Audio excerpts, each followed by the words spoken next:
8 years, 8 lessons. This is the kind of podcast episode that I wait the entire year to record because it talks about my lessons, my experiences that happened. It also, in a way, subtly communicates that how many years I've spent in this space doing this work that I absolutely enjoy doing and I absolutely love. So this time it's 8 years, 8 lessons. Yes, I completed 8 years in this industry, in this space back in November or maybe late October. And I'm absolutely thrilled to share my lessons, 8 lessons with you today. Okay. I'm going to go over the unfiltered truth about what I got wrong and what creates quantum leaps. Okay, so stay with me. Welcome back, beautiful leaders, to the Guri Show, and I hope you enjoy today's episode. Today is an unfiltered leader to leader download of the 8 most vital, painful, and exhilarating lessons I've learned over 8 years of building this soul led empire. That's how I put it. I'm talking about the truth that sits beneath the perfectly curated grid or the curated, perfectly built website or homepage or just about anything. I'm going to be talking about the truth about messy launches, the mistakes, the quiet strategic pivots, the mindset, everything that actually unlocked the quantum leaps in revenue and impact. Now, this isn't just a list of business tips. These are identity shifts. These are the moments where I had to drop an old way of being, maybe the employee, the perfectionist, and step into the strategic sovereignty of the CEO.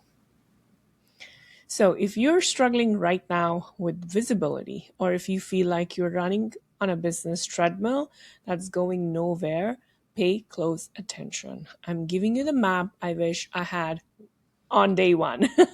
Okay, let's dive into the 8 lessons for 8 years of soul led business growth. Lesson number one: the CEO's first job is system design, not delegation. I'm seeing so many people talk about delegation, and I promote it too. I say, hire your first VA, delegate. But the first job is not delegation, first job is system design. It can be in the most smallest format, like maybe just a small structure, but it has to be design. System has to come first. System design has to come first before delegation and outsourcing. Okay, so let me talk about this one limiting belief that I see in the space a lot.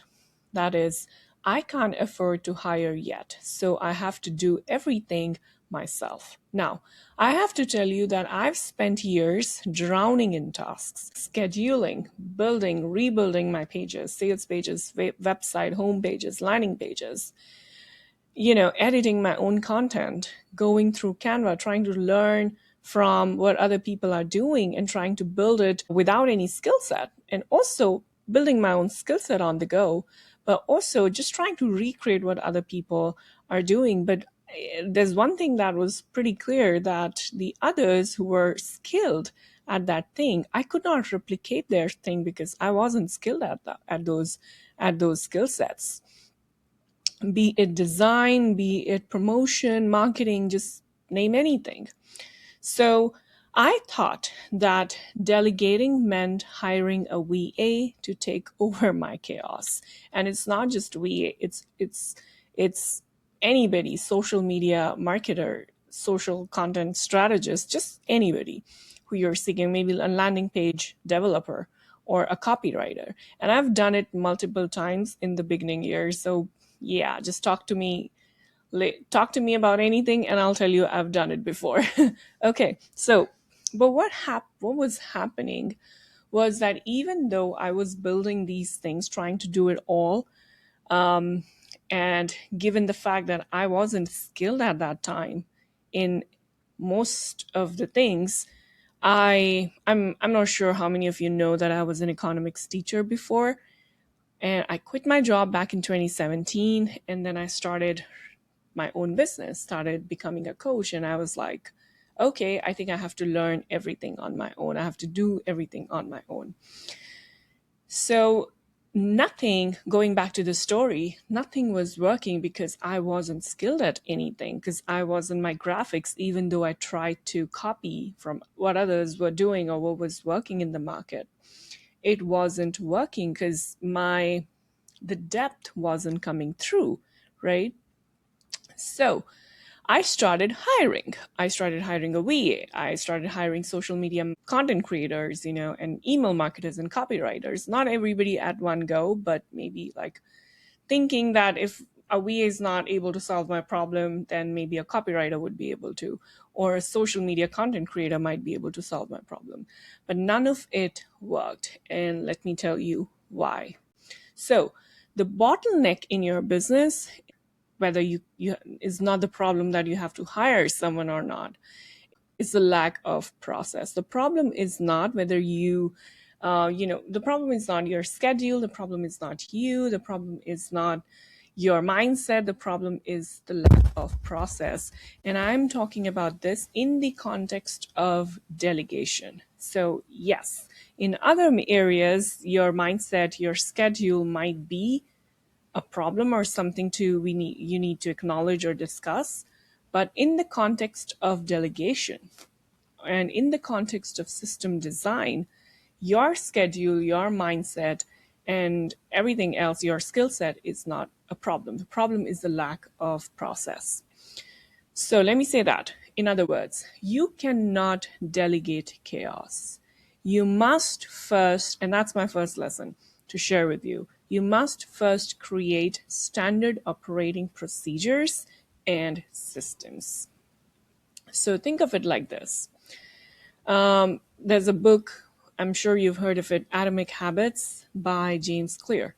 And in the book, it says something like this: you don't rise to the level of your goals, you fall to the level of your systems. My massive shift was realizing I had to create the manual for my business before I hired the team. I needed to document. How does a client, so for instance, how does a client get onboarded? You can't just leave it to someone else. You can't just tell someone, "Oh, I want you to create a welcome onboarding sequence." No, you have to create a process that, okay, when someone signs up, they should receive an email, then this thing, they should receive a form, XYZ. How do I plan a podcast episode? So let's say now, in today's time, I record the podcast, but someone edits it for me. So, what does the process of editing look like? Well, I did it first. I edited two of my episodes. I recorded everything using a tool. I kind of created a PDF out of it. And let me know if you want to know my tool. Put it in the comments or DM me. I'll share my tool set with you. So I created a step-by-step guide, and then I shared that guide with my VA, or my editor, that I want you to follow exactly these steps. So what it does is then, one, the all the back and forth conversation that has to happen between her and me, if I hadn't shared the PDF with her or the steps with her, would have been like crazy, because then I would be asking her to change stuff, change the phone, change the color, change this slide should look like that, XYZ.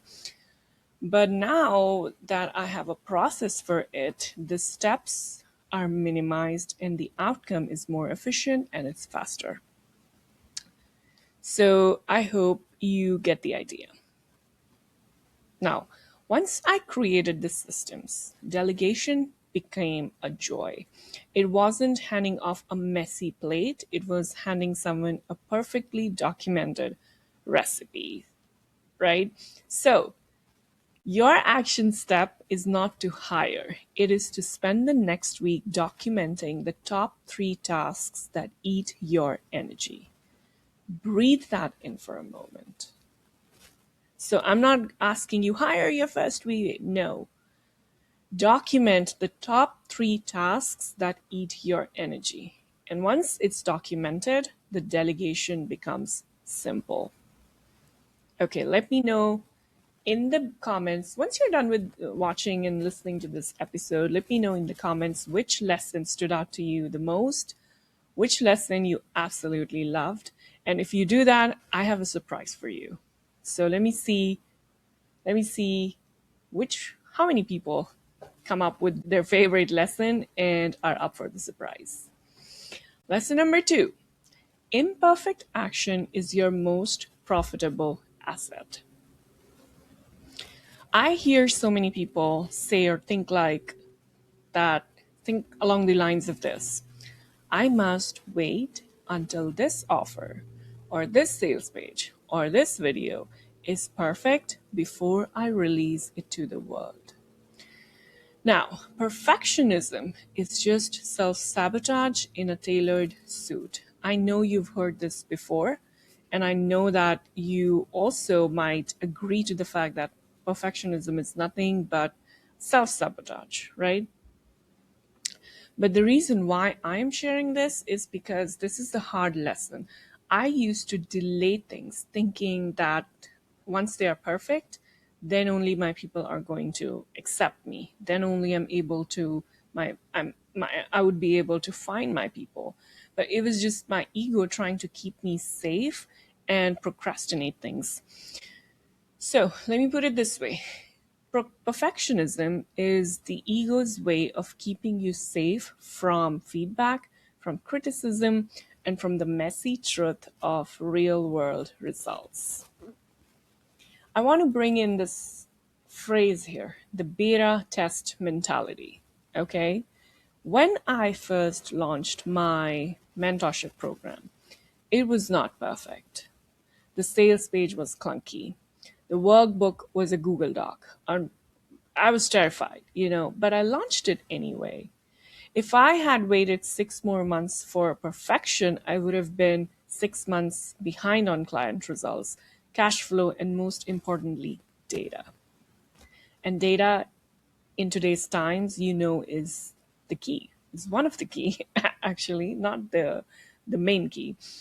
So going back to what I was doing, well, one thing I want to make clear at this point is I'm talking about 8 years and 8 lessons. So at any point, if you think that the stories or the flow doesn't add up, it's probably because I might be talking about something that I learned 2 years ago as opposed to 8 years ago.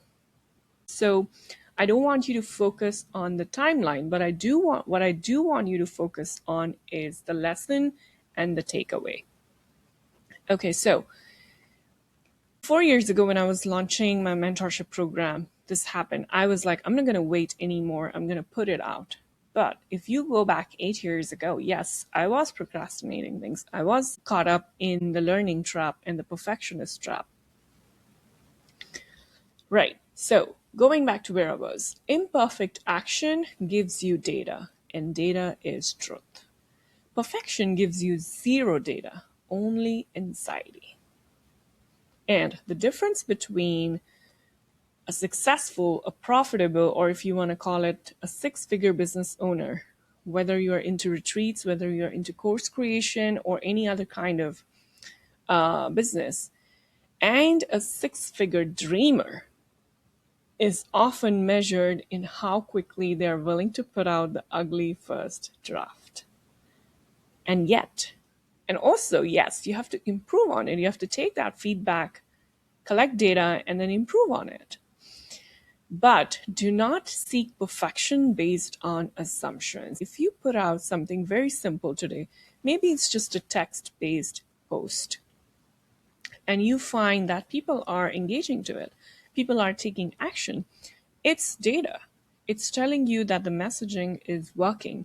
But it doesn't mean that you don't go out and try other things, other formats, or improve on the messaging. It doesn't mean that that's the end of the world. Like you nailed it. Now you're going to have $1 million just from that one post. No, you have to go out and put that message out in front of different people, more people, in different platforms, in different formats, so that you can test further that, okay, If I want to go from here to where I want to be, what's actually going to stick out for longer? Anyway, so don't seek perfection, seek feedback. Launch the beta, get the data, then iterate and improve.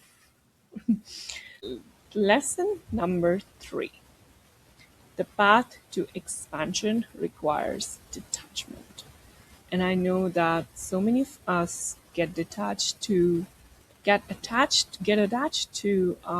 outcome, the process, that we forget that growth lies behind or underneath or walks along with detachment. You have to attach yourself to goal and then detach yourself from them to keep moving forward. So something like this comes up for people.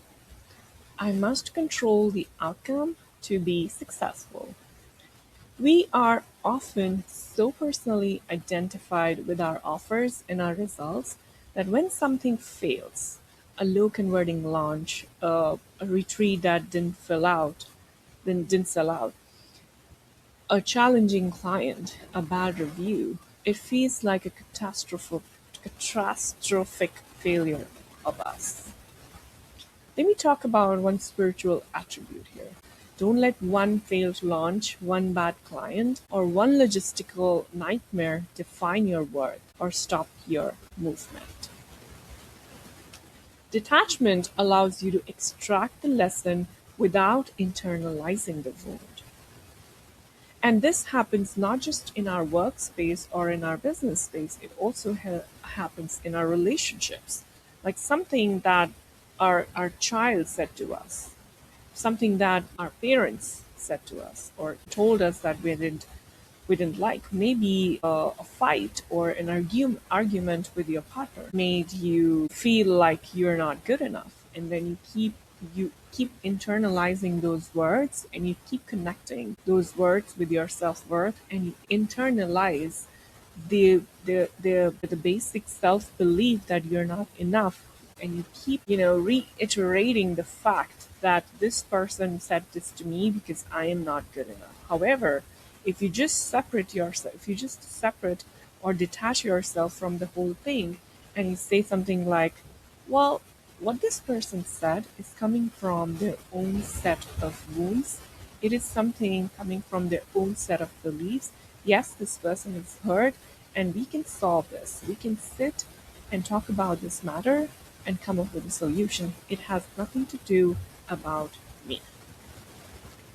Yes, it has something to do about me, but not about what I believe about myself. So, yes, let me switch back to, well, I was looking at the airplane going in the sky and through the window. Anyway, so detachment allows you to extract the lesson without internalizing the wound, because your mission is bigger than your mistakes. Look at the mistake, extract the SOP change, go back to lesson 1, and move on. Don't get hung up on one mistake. The market rewards persistence, not flawlessness. Now, that brings us to lesson number 4, and another exciting lesson. Your next level is hidden in your current incomplete answers. I hear this a lot. I must have 100% clarity and all the answers before I can confidently charge higher prices or lead a retreat. Now, this is the classic student mindset trying to run a CEO business. What I want you to acknowledge here is embracing the void. If you wait for absolute certainty, you will wait forever because the world moves too fast, my dear. The job of a soul led leader, the job of us all, is not to be a know it all, but to be an expert question asker and a courageous space holder. My biggest shifts came when I launched programs and retreats that felt slightly beyond my current capacity. I remember I launched this weekly membership once, 1.5 years ago, and I didn't have all the answers, but I learned it on the way. When I launched it, I didn't expect 50 people to sign up, but they did. And once they did, that's when the job became to understand what's going to happen next. And now you might be thinking that, oh, but you should have figured it out before. Yes, now I know. But if that hadn't happened, I wouldn't have had clarity, that the clarity that I have today. I remember the retreat I once hosted, and it felt like just beyond me because the venue was so expensive. But I was like, no, we have to go in and we have to create. We want to give this experience to our participants. The truth is, you don't have all the answers yet, and that is your biggest advantage because you're agile, you're in the process, and you're learning alongside. So, your expertise is not the sum of what you know. Your expertise is the depth of the transformation you guide your people through. Your client needs the next 10% of the answer, and you already hold that. Launch the thing. Your expertise will meet you on the road. That being said, let's move to lesson number 5. Pivot when needed, but always from the root. Changing direction doesn't mean that you failed at the last direction. No. Changing direction means you are responsive to data and growth. Let me talk about this retreat pivot for a second. For years, my business was purely one-on-one coaching and online courses, and I think that's the case with like so many of coaches out there. We start with one-on-one, then switch to online courses. Well, some people get stuck at one-on-one, and it's not at all scalable. Initially, well, it is successful. I still have one-on-one clients. But I felt a ceiling. I felt that the deep somatic energetic shifts required physical immersion. And the market data was there. My clients were asking for a deeper connection. My soul was asking for richer experiences. So I pivoted and I added luxury retreats to my services. Not only that, I added retreats to my coaching offer. This wasn't a random decision or anything. It was a pivot from the root of my purpose, from my mission, which was to create deep and sovereign shifts. And that still holds true. The retreat format was simply a better vehicle for that core mission. So, look at your data. If something feels heavy, exhausting, or misaligned, pivot. It could be your pricing, your niche, or your format. Use the information you have now to inform the path forward. Do not let attachment to an old structure choke your growth. With that being said, let's move on to lesson number 6. Strategy is dual track, massive action and visionary seeding. Oh my god, I love this one. Okay, I was talking to one of my friends who I met on an event recently, and last year, and we were hanging out on this Zoom call. And I told her, we were having this conversation, great conversation, and somewhere in the middle of the conversation, I told her that, you know, start with something that works, like create the bridge that works. And then think about your 2 year or 5 year vision. And she was like, really? I'm like, here's the thing. Most people start with their 6 year or 5 year vision, and then they come reverse engineer it back to what they need to do now. What happens with that approach, and I'm not against it, I do it myself too, but hear me out. What happens is that when you start from a 2 year vision and you condense it down to now, you almost suddenly feel that you have a lot of tasks to cover or cater to, or you have a lot of things to cater to. And everything suddenly becomes overwhelming.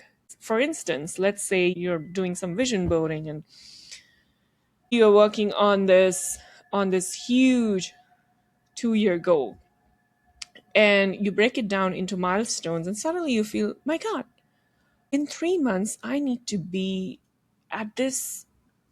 So let's say you are at 0 right now, and your $1 million 2 year goal brings you down to having at least 10K months in next 3 months. And suddenly you're like, oh my God, how am I supposed to be at 10,000 months in just 3 months?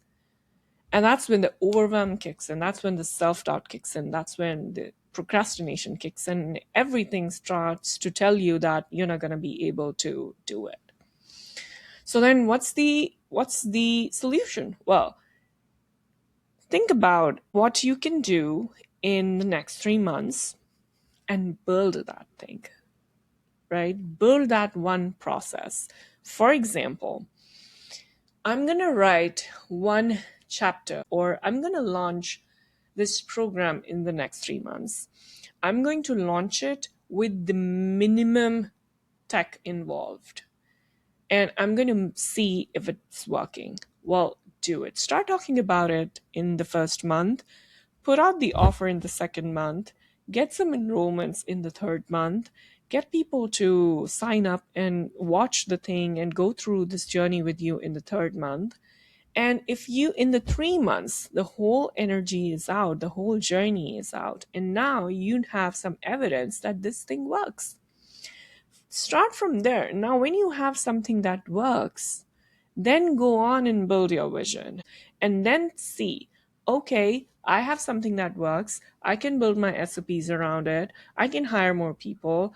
I can, weed out the procrastination, the perfectionism from it. And now I have this product that works and I'm going to double down on it so I can make that money faster. That's it. That's all you have to do. So massive action and visionary seeding. I hope that sits well. So I'm going to give you another way, which I like to call dual track strategy. So there's track A, which is start small, take massive action.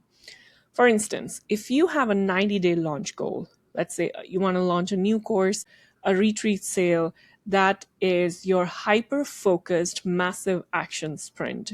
You go all in on content, marketing, messaging, and sales for that finite period. This is your immediate cash flow focus, okay? Track B, start big, take small actions, which I like to call the visionary seed. Now, imagine a big, audacious, visionary goal. Let's say a TED Talk, the first million, a book deal, buying a retreat center in Mexico or Bali, Sedona. Now, this is 3 years down the line, or 2 years down the line, or 5 years down the road, okay? You cannot take massive action on this daily, but you must take small, consistent actions, right? Won the TEDx talk? Well, today's action is following 3 TEDx speakers and researching application dates. That's it. Won the million?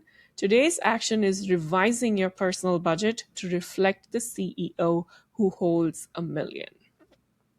Now, you might be thinking, like, well, Guri, that's reverse engineering, right? But you told in the beginning that reverse engineering doesn't work. I didn't say that. What I said was work on the smallest thing, or the creates the smallest thing that is going to work for you, and focus on just that. And once it starts working, then link it up to your bigger goal. Then go, okay, how can I scale it? How can I make it bigger so that I hit my goal in less than 2 years? So if you have any questions about this, please DM me and we can always sit and see what's going to work for you. But the impact here is that you must be working, if you could, well, I try to do that. And I always do that. It's not like I try to do that. I always do that. That's actually my go-to strategy. So this is something that I share with my paid one-on-one clients. But now that we are having this conversation, I'm sharing it with you as well. And I love to share it with people anyway. So it's not like you have to be my one-on-one client. I personally work on both tracks simultaneously. And that's just me. It doesn't have to be you, okay? The massive action keeps the lights on and validates the process. The small visionary actions create the energetic trajectory for my soul's destiny. So, lesson number 7. Oh, we're getting close. Lesson number 7. The currency of your brand is consistency and truth. And so much more beyond that, actually. Now, what people think is that they need a complicated marketing strategy and a viral post to be successful. Well, you don't. What you need, number one, well, you need a lot of things for creating a brand that stands out, that works. But today, in this episode, I'm going to point out one thing. You need a memorable, relatable, and consistent personal brand built on your core truth and your core values. Your brand is the emotional promise you make to your audience. The greatest thing I've ever did was stop trying to be the perfectly polished coach and start being Guri Kaur, the woman who mixes spirituality, identity, and strategy, who is vulnerable about her past, who is fiercely honest about what works, and provides depth. I think one of the things that make me me, and one of the things that I always wanted for my personal brand to to have, is the depth. I never share surface level stuff. When I say never, I'm not talking about reels. I'm not talking about, oh, this 4-line post that I did on Facebook. Whenever I'm sharing bigger. I'm sharing deeper. And that's one of the values that I want my brand to hold. And because I have those values. So if you ever get on any of my workshops, or if you ever sign up for a training or a course, you will see the depth in it. You will see that I overshare sometimes. We are talking about brands, so I wanted to give you another nugget, golden nugget actually, is Nike. When Nike was defining their brand values, or the brand concept, the first thing that the founder thought about is, I want people to associate Nike with greatness. And so then they found all these associations that people related with or associated with greatness at that time. One of the example is Michael B. Jordan. Well, people related, and I'm talking about in the sports space, people related Michael B. Jordan with greatness. And so when Nike associated with Michael B. Jordan, they found that people associated greatness with Nike as well. And today we buy Nike because we know that's going to be a great product. So people buy you, your associations, not just your formula. They buy the way you make them feel seen, challenged, and inspired. So here's what I'm going to leave you with. Ask yourself, is my content making me relatable? Is my content making me stand for my values and my associations?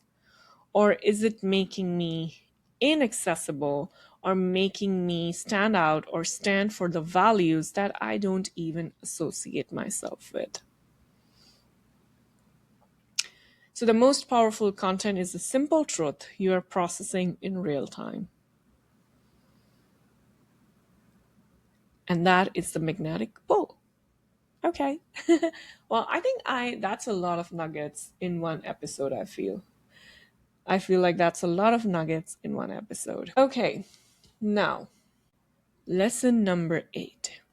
Value is measured in client results, not time spent. Oh my God, that's just blowed my mind. Okay, the limiting belief here is the more I work on the offer, the more valuable it is. Well, this ties back to the martyr identity. The real measure of value is how fast and effectively your client gets a result. And I can tie it back to everything we discussed before, like all the 7 lessons that we discussed before. But for this one, I'm going to try to separate it out from everything else. So this is also the productization mindset. I don't know what's going on with my pronunciation these days. Anyway, productization. Okay, I can say that. The goal is to create something that helps your clients get results faster. This is where your systems, SOPs, frameworks, like the CSOL method, becomes immensely valuable. They are shortcuts to the desired outcome. You may need to take time off, a sabbatical. Yeah, I totally believe in that. Sometimes I'm like, take 6 months or work on this thing, spend a year creating something truly valuable, systemizing it, and then come back and commit massive action to marketing and messaging that offer. So because the ultimate goal is to decouple your time from your value. Your system, your wisdom, your framework, that is the asset that creates scalable wealth, not the hour you spend on a call. I see so many people who are stuck in one-on-one struggle with this because they feel that, oh, this is what my client is paying me. Yes, they are paying for your personalization and your personal time, but they are also paying for faster results. They're also paying for frameworks, for systems. That's why I said that this one, well, all of these lessons can be related to each other, but this one specifically. Okay, that brings us to the closing argument or the closing invitation. My beautiful leaders, these 8 lessons weren't learned in a clean, straight line. They were learned through messy launches, messy marketing, messy sharing of offers, um, messy experiences, struggle, traveling, creating stuff, working on stuff. Yeah. Humbling retreats, lots of tears, lots of arguments with my partner also.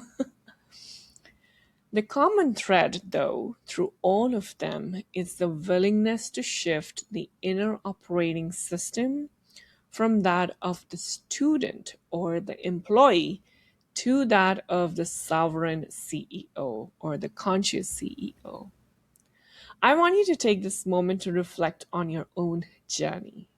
And if you remember, let me know in the comments, in the DMs, which of these 8 lessons is currently your biggest energetic block. If you share with me your favorite lesson from this episode, I told you quite a few times throughout that I have a surprise for you. All you have to do is drop me a DM.